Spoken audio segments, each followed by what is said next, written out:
안녕하세요. 백두산 금융연구소의 백두산입니다. 3월 27일 수요일 오후 3시 59분입니다. 오늘도 시장으로 움직일 만한 특별한 재료는 없었습니다. 경제지표 발표도 특별한 거 없고요.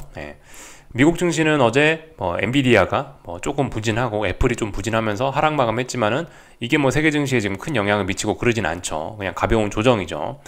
오늘 아시아 증시에 어떤 큰 영향을 미쳤던 게 있다라면은 달러 강세가 좀 영향을 미쳤다라고 볼 수 있을 것 같습니다. 어젯밤에 여러 가지 경제 지표들의 영향으로 미국 경제가 좋다라는 것을 이야기하는 경제 지표들의 영향으로 달러가 좀 올랐고요. 오늘 아시아 증시 열려있는 이 시간까지도 계속해서 달러가 강세를 보이더라고요. 그게 진행 중이더라고요. 계속해서. 그런 영향으로 오늘 아시아 증시가 조금 받았다라고 보시면 될 것 같습니다. 환율 약세, 달러 강세, 다른 통화 약세. 그 통화 약세의 영향을 좀 민감하게 받는 친구들이 대표적으로 중국과 한국이 되겠는데요. 중국은 오늘 한국 증시 열려 있을 때 멀쩡하다가 한국 증시 마감하니까 좀 하락, 좀 낙폭을 좀 키우는 그런 모습을 좀 보여주기도 하네요. 하여튼 지금은 특별한 이슈는 없고 달러 강세가 조금씩 이 주식시장에 영향을 미치고 있습니다. 근데 달러 강세가 영향을 미치는 거는 중국이나 한국 같은 그런 나라에나 조금씩 영향을 미치는 거지 선진국들에는 일단 별로 해당 사항은 없습니다. 오히려 엔화 약세, 엔화 같은 경우는 오늘 약세를 계속해서 보여서 엔화가 신고가를 기록하기도 했는데 그런 엔화 약세 같은 경우는 오히려 니케이 지수 일본 증시에는 더 긍정적으로 작용하기도 하고 그렇습니다. 이 어떤 통화의 약세가 반드시 주식시장에 안 좋다, 그거는 이제 한국이나 일부에 제한된 이야기일 수 있는 거고, 그렇지 않은 나라들도 충분히 있다는 걸 우리가 좀 알긴 알아야 되겠습니다. 하여튼 특별한 이슈가 없습니다. 특별한 이슈 없는 가운데 주식시장의 상승 추세 자체는 계속해서 지속이 잘 되고 있고요. 그나마 지금 오늘 이제 중국이 조금 하락을 하면서 중국 증시는 상해종합 기준으로 해서 가격 조정으로 좀 연결될 것 같은 그런 신호를 나타내긴 했습니다. 특이사항은 없습니다.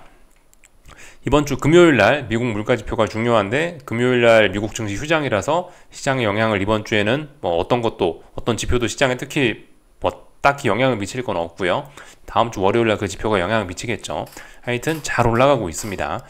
특히 지금 잘 우리가 주목해야 될 건 유럽 증시인데, 유럽 증시가 어떤 전 세계 증시의 대장으로서 떠오르면서 탄력적으로 올라가면서 어젯밤에는 어떤 상승의 기울기를 더욱더 가파르게 했죠.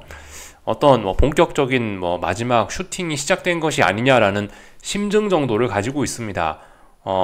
어느 정도 독일 증시 기준으로 해서 상승 목표치는 거의 다 온 것 같기도 하고, 독일 증시 기준으로 해서 여기서부터 이렇게 올라가기 시작하는 상승 N자가 목표치가 거의 다 와가기도 하고, 지금의 상승 기울기를 조금씩 더 가파르게 하는 걸로 봐서 이거는 이제 어떤 오버슈팅, 불꽃놀이, 마지막 불꽃놀이를 하는 게 아니냐라는 심증 정도를 가지고 있죠. 그래서 오늘 아침에 이런 것들을 보면서 이제 말씀드린 게, 이제는 미국 증시도 어떤 기준이 있는 나스닥 같은 경우는 조금씩 하방 진입을 조금씩 하방으로 포지션을 모아갈 수 있는 거 아니냐라는 이제 그런 식으로 이야기를 좀 드리긴 했었습니다. 조금 더 공격적으로 좀 이야기를 바꾸기 시작했어요. 네, 아무튼 말씀드렸다시피 지금 제가 이렇게 뉘앙스를 좀 달리 이야기하고 있는데, 그래봐야 아직은 이제 사견에 불과한 겁니다. 개인적인 의견에 불과한 거예요. 증거 있냐? 증거가 사실 뚜렷이 없죠. 어떤 음봉이 나오거나 하락을 하거나 의미 있는 하락을 하거나 의미 있는 음봉이 나오거나 어떤 뭔가 변환의 어떤 뭔가 바뀐다는 신호가 의미 있게 나타나지 않았기 때문에 증거는 없는 겁니다. 지금은 어떤 심증만 갖고 이야기를 해드리고 있는데, 이건 어쨌든 굉장히 위험한 이야기인 거고, 이건 굉장히 위험한 이야기인 거고, 보편적인 투자자분들은 그냥 지금 현금이나 들고 관망을 하면은 딱 맞지 않나 싶습니다. 보편적인 투자자들은 차라리 가격 조정이 한번 세게 나오면 거기서 한번 주식을 사 보시든가, 아니면은 가격 조정이 나왔다가 다시 반등이 올라왔을 때 그 어떤 힘을 보고 어떤 올라오는 힘을 보고 추세적으로 하락이 전환될지, 이제 그런 걸 보면서 이제 추세적으로 하락 배팅을 할지 그런 거를 고민하셔야지, 일단 지금은 제 생각에 보편적인 투자자분들은 아무것도 할 게 없는 그런 때인 것 같습니다. 전반적인 내용들 좀 말씀드렸고요. 오늘은 그냥 이제 가볍게 오늘 있었던 기술적인 점검들만 조금 좀 하고 마치겠습니다. 좀 전에 유럽 증시 보여드렸었고, 오늘 아시아 증시에 계속해서 영향을 미친 거는 이 달러 인덱스였습니다. 달러의 강세였습니다. 달러의 강세가 지난주에 유로존 중앙은행들이 굉장히 비둘기파적인 이야기를 하면서 달러의 강세가 좀 눈에 띄기 시작했는데요. 그래서 어젯밤에 그래서 요즘에 달러가 조금만 올라도 아시아 증시가 그에 조금씩 영향을 받는 모습들이 나타나고 있습니다. 이거 하루 이틀 정도 좀 잊을만 하면은 다시 진행되고, 잊을만 하면 진행되고 이래서 어쨌든 뭐 아직까지 막 그렇게 달러 강세가 확 주목받고 그러진 못하는데 이제서야 좀 주목받는 초창기인 것 같은데요. 이거 하여튼 계속해서 잊지 않아야 되겠습니다. 달러가 한 번씩 올라가는 게 아시아 증시에도 간간히 영향을 미치고 있습니다. 하여튼 오늘 장중에 계속해서 이렇게 달러가 올라가면서 이게 일부 아시아 증시에 좀 악영향을 미치기도 했습니다. 저 달러 강세로 인해서 이 위안화가 다시 이렇게 상승, 그러니까 위안화 약세가 나타났고요. 이런 흐름에 의해서 달러 강세를 우려하는 그런 흐름에 의해서 중국 증시는 오늘 상해 종합인데요. 중요한 지지선을 왕창 붕괴시켰습니다. 그래 봐야 하락 추세로의 전환이 아니고 아직까지는 상승 추세 중에 가벼운 어떤 가격 조정, 가벼운 가격 조정이 아니고 이제 지금까지는 기간 조정이었는데 이렇게 해서 가격 조정이 이제 이어지고 있구나, 조정의 심화를 의미하는 그런 신호가 나타났습니다. 아직까지는 뭐죠? 이렇게 음봉이 나오면 언젠가 또 양봉이 나올 거 아니에요. 그 양봉을 기다리셨다가 눌림시 매수 전략, 더 오를 거야 라고 대응하는 게 아직까지는 맞습니다. 일단 그렇게 생각하시면 되겠고요. 그래서 뭐 중국 증시를 지금 하방을 베팅하고 그런 거는 좀 그런 건 아직 아니죠. 만약에 여기서 이제 얘가 또 한번 이렇게 올라오거나 뭐 이런 자리에서 고점을 못 높인다, 그러면 또 다시 이런 자리에서 하방 베팅을 하면은 될 수는 있겠죠. 어쨌든 지금은 일단은 현금 들고 기다리시면은 될 것 같긴 합니다. 참고로 이 중국 증시는 지금 이렇게 이제 아래쪽으로 가격 조정을 하자라고 마음을 먹었는데 오늘 음봉을 보여주면서 달러 강세의 영향으로, 근데 지금 좀 주의를 하셔야 되는 게 중국 증시는 이거 주봉입니다. 지난 오랜 세월 동안 하락 추세를 지금 경험하고 있고, 이 하락 추세에서 지금 의미 있는 이제 추세 전환을 시도하고 있긴 있는데 아직은 이제 온전히 이제 상승 추세는 아직까지는 아니란 말입니다. 물론 이번에 고점은 많이 높여서 굉장히 고무적이긴 하나 아직까지 이게 상승 추세로 전환이라고까지 아직 그렇게 강하게 이야기할 수는 없는 상황이거든요. 그러니까 이 이야기는 뭐냐면은 지난번 오랜 하락 추세의 영향을 받고 있는 중이란 말입니다. 그래서 이런 식으로 가격 조정이 나온다라고 한다면은 생각보다 지난번 이 하락 추세의 영향으로 생각보다 훅 하면서 좀 강하게 빠질 가능성도 있습니다. 지난번에 시장이 이렇게 강했던 거에 여기에만 취해 있다가는 좀 그런 거에 좀 당할 수 있기 때문에 좀 그런 생각을 미리 마음의 준비를 좀 해야 될 필요가 있을 것 같긴 합니다. 일본 증시 보겠습니다. 일본 증시는 오늘 상승 마감했죠. 그렇지만 이제 전고점에 대한 부담으로 일단 윗꼬리가 달리긴 했습니다. 전반적으로 뭐 지금 유럽 증시를 제외하면 조금씩 뭐 상승이 둔화되거나 이런 모습이 나타나긴 하는 것 같습니다. 어떤 단기 급등에 대한 피로감, 그런 게 있죠. 하여튼 근데 일본 증시는 아직까지 보시면 중요한 자리 지키고 있죠. 레벨업 해놓고 이 자리 돌파한 차에서 레벨업을 해놓고 여기서 이제 기간 조정하고 있는 겁니다. 당연히 또 넘어가겠지, 더 오를 거라고 생각하는 게 맞습니다. 위험 신호 없죠. 위험 신호 아직 없습니다. 뭐 굳이 뭐 상승의 이유를 뭐 찾자면은 뭐 달러 강세에서 좀 찾을 수도 있을 것 같긴 한데요. 이 보시다시피 엔화가 이제 구두 개입을 했었는데 며칠 전에 재무성에서 그 구두 개입이 지금 통하지 않고 계속해서 이제 올라가고 있습니다. 그래서 지금 보시면 여기 있는 전고점이 여기인데요. 이걸 돌파 안착을 하려고 하는 그런 모습입니다. 거의 레벨업 다 됐습니다. 그래서 오늘 고점이 높아졌다라고 해요. 그래서 오늘 신고가 랠리가 시작이 됐다라고 뭐 그렇게 표현하기도 하더라고요. 근데 제가 봤을 때는 아직 중요한 저항을 완전히 돌파 안착한 것은 아니라서 조금 더 봐야 될 필요는 있겠지만 어쨌든 근데 더 위로 올라갈 것으로 보입니다. 지금 여기서 이제 우리가 좀 잘 봐야 될 부분은 엔화가 여기서부터 이렇게 해서 오르기 시작했죠. 그리고 지금 보시면 기간 조정, 거의 기간 조정이라 보시면 됩니다. 거의 조정이 없었고요. 재차 한번 더 올라가려고 하고 있거든요. 여기서 만약에 이제 이렇게 이번에 올라가는 게 맞다면, 이번에 여기서 올라간다면은 굉장히 엔화의 상승 목표치가 커지게 됩니다. 이걸 이제 약간 뒤집어서 좀 생각을 해보면은 그만큼 앞으로 달러 강세가 심각할 수 있다라는 것도 좀 생각을 해봐야 됩니다. 이게 이제 엔화는 일본은 괜찮을 수 있어요. 일본은 나름 선진국이고 준 기축 통화에 해당하는 그 정도 통화기 때문에 일본은 약세가 돼도 그럭저럭 괜찮을 수도 있습니다. 오히려 그리고 지금같이 분위기가 이렇게 좋을 때는 저렇게 엔화가 약세가 나오면 일본 기업들의 수출 경쟁력이 높아진다라고 하면서 저런 걸 또 증시의 호재로 삼을 수도 있긴 있는데요. 근데 아무튼 경계를 해야 될 부분은 이제 뭐 이런 걸 보면서 경계해야 될 부분은 이제 두 가지라고 생각을 합니다. 한 가지는 이제 뭐 속도와 속도 빠르기 뭐 그런 어떤 기울기 그런 문제죠. 지나치게 이제 엔화 약세가 빨리 진행되고 지나치게 이 달러 강세가 지속이 돼버리면 지금 이게 너무 급하게 진행이 돼버리면은 이게 이제 좋다라고 인식하기보다는 야 이거 일본에 무슨 일이 생겨서 이거 일본에서 자금이 급속히 빠져나가는 게 아니냐 뭐 이런 식의 우려도 조금은 좀 날 수 있습니다. 그리고 이제 또 하나 생각을 해볼 게 있다면 두 번째로 이제 뭐 이런 식으로 달러 강세가 나타난다라 말씀드렸지 않습니까? 그죠? 달러 강세가 나타나면은 한국은 어떻게 되겠어요? 원화, KRW 원화는 어떻게 되겠습니까? 원화는 오늘 보신 것처럼 대폭등할 수 있거든요. 원화가 대폭등하는 거, 일본 엔화가 급등하는 거하고 원화가 급등하는 거는 이거는 이제 몸에 와닿는 그런 의미가 좀 다른 거죠. 원화 급등은 한국 증시에는 치명적일 수 있어요. 그래서 하여튼 그런 점들을 좀 생각을 해봐야 되겠습니다. 하여튼 근데 더 올라가려고 그러고 있고 방향 전환은 일단 그런 생각은 없는 것 같습니다. 오늘 엔화를 보면서 어쨌든 야 달러 강세가 진짜 강하게 지속될 모양이다. 오늘 상승으로 인해서 얘가 이렇게 꺾여 내려올 가능성은 일단 없는 것으로 일단은 생각이 됩니다. 그렇다면 일본 증시는 어쨌든 조금 더 오를 수 있지 않을까 싶긴 하면 당장은 큰 문제 없죠. 그죠? 말씀드렸다시피. 근데 이게 이제 속도가 너무 가팔라지면은 어떻게 된다고요? 그럼 이제 문제 생길 수도 있다고요. 이제 안 그래도 그런 지금 속도도 너무 가팔랐기 때문에 그래서 이제 일본 재무성에서 이걸 우려해서 이런 거를 구두 개입을 했던 거거든요. 구두 개입이 하여튼 효과가 없었기 때문에 아직은 뭐 괜찮을 수 있으나 좀 잠재적으로 좀 주의를 해야 될 부분인 것 같습니다. 그래서 하여튼 뭐 지금은 일본 증시 괜찮죠. 지금은 일본 증시 괜찮은데 하여튼 뭐 그런 점을 좀 주의를 해야 되겠다 말씀을 드려봤습니다. 한국 증시 보기 전에 뭐 환율 이야기 했으니까 원달러 환율까지 좀 보면은 오늘 환율은 11원 올랐어요. 11원.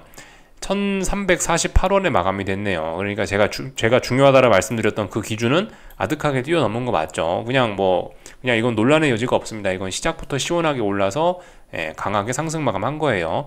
더 오르겠다라는 거고 요렇게 내려오던 어떤 장기적인 삼각 수렴형을 완전히 극복하고 위쪽으로 올라간다라는 명확한 어떤 신호를 준 겁니다.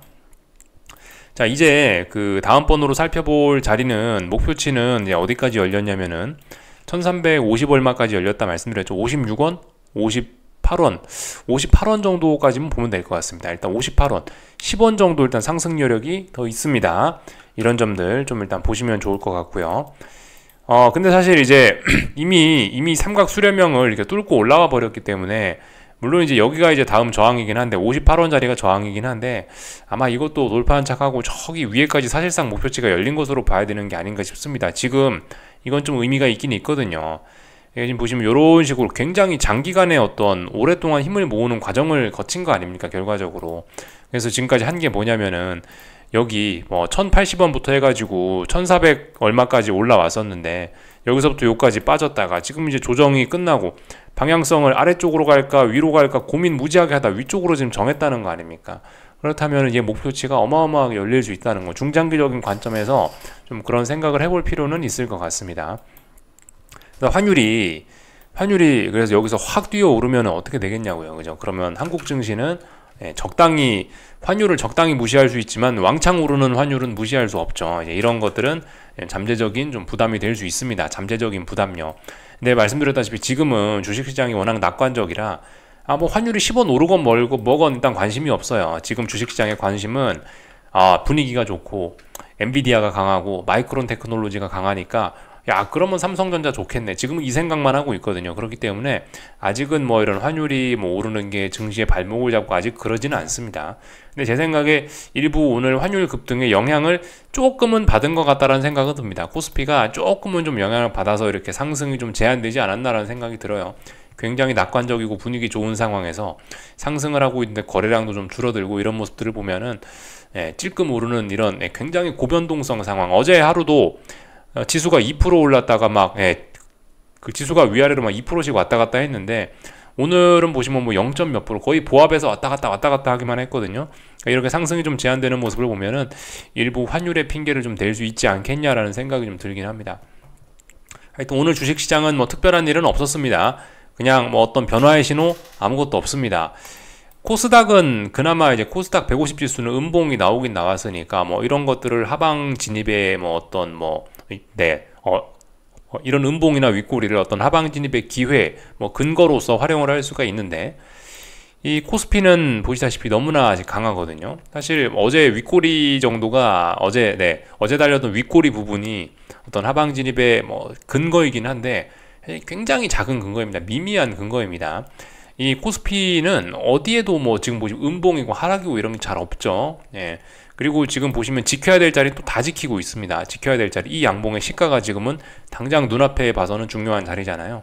붕괴도 잘 안 시켜요. 붕괴시키면 훅 아래 꼬리 달고 올라가 버리고, 오늘 코스피가 또 강한 게 뭐냐면은, 예를 들면 3월 26일 날 화요일 날 갭 상승했잖아요. 지금 그 갭을 오늘 메우려고 아침에 잠깐 시도를 했는데 그 갭을 메우지도 않았습니다. 이 갭이 어디까지 있냐면은 372.6 요까지 빠질 수도 있었단 말이죠. 근데 오늘 저가 얼마죠? 73.55입니다. 그러니까 이런 갭도 메우지 않고 올라갈 정도로 아직도 대기 매수세는 충만하다는 겁니다. 다만 이제 이 위쪽으로 공격적으로 올라가진 못한 게 환율의 영향과 어떤 뭐 삼성전자의 뭐 어떤 단기 급등에 대한 피로감, 뭐 그런 것 때문에, 코스피 급등에 대한 피로감, 수급 과열 뭐 이런 것 때문에 지금 못 올라가긴 했는데, 어쨌든 뭐 아직까지 강하다는 겁니다. 그래서 아직까지 뭐 어떤 뭐 하방 베팅의 뭐 그런 근거는 없는 셈입니다. 물론 뭐 윗꼬리에 있는 이런 가격들을 기초로 해서 뭐 조금씩 매집 찔끔찔끔 해보겠다, 뭐 그런 거를 뭐 하지 말라라고 뭐 제가 말씀드릴 필요는 없을 것 같긴 한데, 그런 거 하실 분들은 조금씩은 뭐 하셔도 괜찮을 것 같긴 한데, 분명히 어쨌든 코스피는 음봉이 나오고 하락 마감한 코스닥보다는 지금 굉장히 강한 겁니다. 코스피는 아직까지 어떤 하방 진입의 근거, 윗꼬리만 믿고 하방 진입 하기에는 좀 굉장히 그죠? 굉장히 강합니다. 이런 거는 사실 거의 기준이 없다라고 봐야 됩니다. 물론 이제 저는 이제 약간 이제 심증을 좀 덧붙여가지고 이런 자리에서 매우 공격적으로 하실 분들, 저는 이런 자리가 어떤 가지는 가치가 뭐 굉장히 높다라고 생각을 한다라고 말씀드리면서, 그래서 하방 베팅을 뭐 매집 정도는 할 수 있을 거다라고 그렇게 말씀은 드렸지만요. 분명히 근데 저의 이야기는 아직까지는 근거가 없는 셈입니다. 참고적으로 잘 봐가시면서, 상황 잘 봐가시면서, 위험관리 매우 철저히 해가시면서 해야 될 거예요. 하방진입 하시는 분들은, 매집하시는 분들은 조금 좀 시간을 좀 더 가면서 좀 하시는 게 좀 좋을 것 같고요. 너무 급격하게 움직일 필요는 없을 것 같습니다. 그리고 지금이 이제 3월 27일이잖아요. 오늘이 달력 보시면은 이제 목금 이거래일이 남았단 말입니다. 이거래일이 남아있기 때문에 이 윈도우 드레싱의 영향 세게 받을 수 있거든요. 마지막에 뭐 물론 이제 지금 어떤 뭐 불꽃놀이를 할 만한 재료는 아직까지 눈에 띄는 건 없지만은, 근데 얼마든지 하여튼 충분히 강할 수 있다라고 지금 짐작이 되긴 됩니다. 지금 보시면 그죠? 달력이 안 보였네요. 지금 그죠? 목금이 남았단 말이에요. 윈도우 드레싱의 영향을 세게 받을 수 있는 자리이기 때문에 하여튼 아직까지 강한 것, 뭐 이런 것들을 좀 이게 지금 굉장히 강한 게 현실입니다. 그렇기 때문에 굉장히 하방 진입 이런 거는 매우 조심스럽게, 그리고 지금은 아직 때가 아니긴 한 거예요. 제가 심증상 이제 하방 매집 정도는 할 수 있지 않겠냐라고 이야기는 드렸지만은, 어쨌든 보편적인 이야기가 아니고 매우 극단적인 이야기인 겁니다. 주의를 하셔야 되겠고요. 삼성전자도 오늘 무지하게 강했다고요. 예를 들면은 보시면 전일 저점에서 딱 지지력을 보이잖아요. 전일 저점에서 잘 밀리지도 않고 계속해서 어떤 강한 매수세 보여줬습니다. 물론 하락 마감했지만 이게 하락으로서의 의미가 있습니까? 없죠. 여러분들 다들 아실 거예요. 이거는 전고점 매물대에 대한 부담 때문에 여기 지금 상승이 좀 둔화가 된 거지, 뭐 매도세가 나오고 그런 거 아닙니다. 보시면 굉장히 강한 게 삼성전자도 26일 날 어제 급등했잖아요. 갭 상승 크게 했잖아요. 이 갭을 메우고 갈 수도 있는데 이 갭도 안 메우잖아요. 그러니까 굉장히 대기 매수세가 강하다라는 거고, 굉장히 강하다라는 겁니다. 그러나 어쨌든 뭐 충분히 뭐 어떤 의심 정도는 뭐 해볼 수 있는, 계속해서 좀 싸워볼 만한 뭐 그런 구간인 것 같긴 합니다. 하여튼 삼성전자는 이게 그 파생 상품과 많이 엮여 있어서 선물 시장, 옵션 시장 이런 거하고 코스피 지수하고 워낙 밀접하게 연관이 있기 때문에, 삼성전자는 코스피가 뭐 파생 상품 때문에 잘 못 움직인다 그러면 이렇게 계속해서 답답할 수밖에 없을 거고, 하이닉스가 그 답답함을 하이닉스는 그런 답답함이 없거든요. 시가총액이 그나마 삼성전자보다 작으니까, 코스피 지수에 미치는 영향이 좀 작으니까 하이닉스는 하여튼 뭐 잘 올라가고 있는 그런 모습입니다. 그래서 이제 뭐 결론적으로 여기서 뭐 드리고 싶은 이야기가 뭐냐면은, 반도체가 아무튼 아직까지 대장이다 이겁니다. 지금 미국 증시 최근에 어쨌든 뭐 요 며칠 동안에 뭐 하락을 한다라고 해도 결과적으로 반도체 지수가 결과적으로 반도체 엔비디아가 좋고 마이크론 테크놀로지가 좋고 이러니까 안 빠지는 거 아니에요. 애플이 아무리 죽을 써도 반도체가 어느 정도 받쳐주니까 지금 나스닥이 안 죽고 그러고 있는 거거든요. 그러니까 지금 이 반도체 지수가 미치는, 특히 한국 증시 삼성전자에 또 코스피에 미치는 영향이 좀 굉장히 크기 때문에 이 한국 증시 보시는 분들은 밤에 이제 항상 미국 증시, 특히 나스닥과 반도체 지수를 특히 좀 유심히 좀 봐야 될 필요가 있을 것 같습니다. 그런 중요성을 좀 말씀을 좀 드리고 싶어요. 마이크론 테크놀로지 대표적으로 얘가 지금 한국 증시 코스피를 다 먹여 살리고 있는 건데, 어떻게 보면요, 마이크론 테크놀로지가 죽었나요? 아직 죽진 않았습니다. 아주 강해요. 어떠한 뭐 이상한 신호도 없습니다. 그 흔한 가격적이 어떤 뭐 기간 조정조차 지금 안 거치고 계속 이건 지금 급등하는 중입니다. 대신에 이제 120 여기 근처에서 어떤 좀 단기적인 급등에 대한 피로감을 조금 의식하고 있어서 상승이 둔화된 것일 뿐이죠. 하여튼 아직까지 굉장히 강합니다.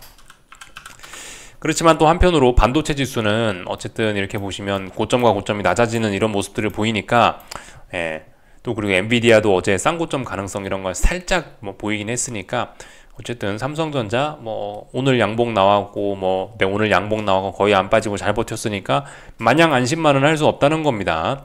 반도체 지수가 중요하겠죠. 그죠? 반도체 지수는 이번에 고점이 좀 너무 좀 많이 낮아지는 게 아닌가 싶습니다.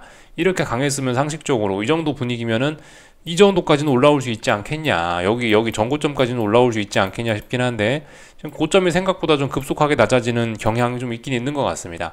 아직은 괜찮습니다. 근데 또 오르면 되죠. 또 오르면 되니까 뭐 괜찮을 수 있는데, 하여튼 이 반도체 지수가 지금 고점이 이렇게 지금 낮아지고 있는 건 빨리 극복하지 못하면 이제 좀 큰 후환이 되긴 될 겁니다. 뭐 특별히 이상한 건 없습니다. 반도체 지수가 중요하다, 특히 코스피 코스닥에 미치는 영향이 중요하다, 뭐 그냥 그 이야기 정도 뭐 드리고 싶었습니다. 하여튼 뭐 나머지 특별한 건 없고요.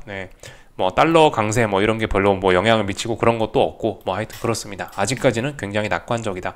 어쨌든 근데 굉장히 피곤하고 가슴 떨리는 자리이긴 합니다만은 어떤 뭐 싸워볼 만한 그런 가치는 있다라고 생각을 해요.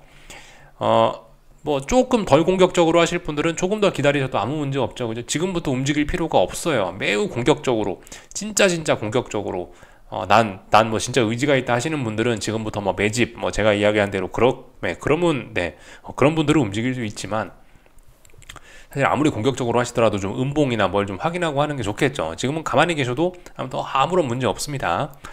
다 이야기 드린 것 같고요. 하여튼 미국 증시, 그죠? 나스닥 어제 오늘 아침에 말씀드린 것처럼 사거래일제 저항이 누적됐으니까 이거 기준으로 해서 매우 공격적으로 하실 분들은 어쨌든 이런 걸 기준으로 해서 하방 진입, 매집 뭐 이런 거 불가능하지는 않을 것 같다. 그죠? 그런 이야기 좀 드려봤습니다. 금리는 어젯밤에 하여튼 하락을 하면서요. 채권 선물이 10년물 선물인데, 어젯밤에 뭐 그렇게 움직이면서 지금 일단 채권 선물 위쪽으로 계속 일단 올라가려고 하는 것 같습니다. 그죠? 어젯밤 윗꼬리 달고, 어젯밤 아랫꼬리 달고 5일선 지지하고 올라가고 있으니까 오늘 밤도 오르겠지라고 기대하는 게 일단 뭐 자연스러운 상황이긴 합니다. 금리가 일단 떨어진다에다 제가 베팅을 하긴 했는데요. 그러니까 이 선물이 계속 올라간다에다 제가 베팅을 하긴 했는데, 사실 지금 장기 금리가 쉽게 떨어지기는 어려운 상황이긴 합니다, 사실. 근데 일단 그럼에도 불구하고 일단 지금 여러 가지 재료들을 놓고 채권 투자자들이 싸우고 있는데, 그럼에도 불구하고 일단 금리는 조금 떨어지고 있으니까 일단 베팅은 유지합니다. 지금 금리가 떨어져야 되는, 사실 장기 금리가 떨어질 수 있는 가장 큰 이유는 금리나 기대감, 사실 이거 하나예요. 반면에 금리가 올라갈 수 있는 이유는 굉장히 좀 많긴 합니다. 좀 우리 생각을 좀 해보자고요. 몇 가지. 미국 경제가 매우 좋다. 뭐 당연히 그럼 따라오는 게 있죠. 미국 물가가 높다. 전부 다 장기 금리가 올라가는 요인 아닙니까? 거기다 더해서 뭐 수급적인 요인, 그런 것도 있을 수 있겠죠. 예를 들면은 뭐 재무부에서 채권 발행 계획을 얼마 전에 발표했었는데, 지난 1월, 하여튼 그 1분기 발표했었는데 채권 발행 계획 어마어마했잖아요. 어마어마한 돈을 지금 땡기고 있다. 시중에서 지금 재무부가 어마어마한 돈을 빌리고 있다. 사실 재무부가 돈을 많이 빌린다, 채권 발행 많이 한다, 이게 금리가 떨어지는 요인이 아니죠. 금리가 올라가는 요인이지 않습니까? 사실 이런 것도 좀 생각을 해볼 필요가 있는 겁니다. 찐득한 인플레, 통화정책 같은 거는 분명히 완화적이긴 하니까 단기 금리가 떨어지는 거, 일단 이런 거는 일단은 뭐 이해가 됩니다. 근데 장기금리가 떨어지는 거, 통화정책 기대감을 갖고 일단 장기금리가 떨어질 것이다 라고 일단 생각을 하면서, 또 또 그리고 지금 장기금리가 참 떨어지는 거 한 가지 요인 더 있긴 합니다. 주식시장의 낙관적인 뭐 그런 생각, 투자자들의 낙관론 이런 걸로 인해서 지금 금리가 떨어지고 있긴 있는데 저는 일단 이런 점들을 믿고 일단 금리 하락에 베팅을 하긴 했는데요. 사실 금리가 상승할 만한 요인도 지금 만만치 않게 있습니다. 어젯밤에도 발표됐던 경제 지표들도 금리가 대부분 올라가는 그런 재료들이었고 뭐 그렇기 때문에 하여튼 뭐 고민이 좀 되긴 됩니다. 지금 굉장히 어쨌든 중요한 자리인 건 맞긴 맞아요. 어젯밤에 하여튼 금리가 조금 떨어지면서 어젯밤에 금리가 좀 떨어지면서 일단 단기적으로 일단 금리가 더 떨어질 선물이 계속 올라갈 그런 어떤 원동력은 마련을 한 셈이긴 한데요. 어쨌든 그래서 이제 계속해서 일단 얘는 특별한 일 없으면 올라오고 금리는 계속 떨어지고 이제 이게 지금 일단 이걸 일단 기본 시나리오로 가지고는 있는데 잘 봐야 되긴 잘 봐야 됩니다. 여기서 얘가 진짜 앞으로 금리가 계속 떨어질 것이라면 이런 전고점 자리를 빨리빨리 돌파한착 해야 되겠죠. 이런 자리를 빨리빨리 돌파한착 하기 전까지는 그래도 조금 의심은 해야 되는 그런 자리입니다. 자칫 잘못하면요, 지금 여기 이렇게 이 선물 기준으로 해서 이렇게 하락 추세였죠. 한 번 더 쏠랑 쏟아질 수 있단 말이에요. 이 출렁하면 쏟아질 수 있단 말이에요. 중국 증시 제가 좀 전에 상해종합 말씀드렸었죠. 이번 영상에서요. 상해종합이 지난번 하락 추세의 영향으로 지금 가격 조정이 나오자고 했는데 가격 조정이 이 하락 추세의 영향으로 깊어질 수 있다라 말씀드렸죠. 한번 깊게 나오면은 주식시장 또 난리 날 수도 있습니다. 이런 점들을 좀 주의해야 될 것 같아요. 어쨌든 아직까지 아직까지 저의 베팅은 유지하고 있고 계속해서 일단 금리 하락에 베팅은 하긴 할 건데 어떤 중요한 자리를 넘어서기 전까지는 아직까지는 좀 함부로 함부로 긴장을 내려놔서는 안 될 것 같긴 합니다. 금리나 기대감으로 사실 금리가 떨어진다 해다 베팅을 하려면 원래는 단기금리 어떤 단기금리에다 떨어진다 해다 베팅하는 게 그게 사실 속 시원하긴 한 건데요. 하여튼 저는 일단 장기금리가 떨어진다 해다 일단은 베팅을 해 있고 아직까지 제 뜻대로 시장에 가주니까 일단 가만히 있는 겁니다. 하지만 계속해서 일단 금리를 좀 유심히 지켜볼 겁니다. 채권시장 지금 저 주식시장은 일단 솔직히 미국 주식시장은 아직까지는 저의 별 관심 바뀌긴 합니다. 물론 코스피가 좀 신경을 쓰니까 반도체 지수와 마이크론 테크놀로지를 열심히 보긴 볼 건데 하여튼 지금은 요즘 저는 밤에는 채권 시장과 경제 지표를 그래서 좀 주목해서 보고 있습니다. 달러도 그렇고요. 달러도 좀 집중해서 보고 있고요. 여기까지 하겠습니다. 그리고 오늘 유럽 증시 좀 이따 개장할 건데요. 유럽 증시 개장 아직 안 했죠? 유럽 증시 개장하면은 이제 특히 가장 대장으로 오르고 있는 이 독일 증시의 이런 움직임 확 올랐다가 확 올랐다 떨어진다든가 그런 어떤 앞으로 더 여기서 변동성이 어떻게 좀 확대가 되는지 혹은 어떤 단기 고점의 징후가 보이는지 그런 것들 유럽 증시 좀 주목해서 보실 필요가 있을 것 같습니다. 여기까지 하겠습니다. 궁금한 거 리플 남겨주시고요. 내일 아침에 뵙도록 하겠습니다.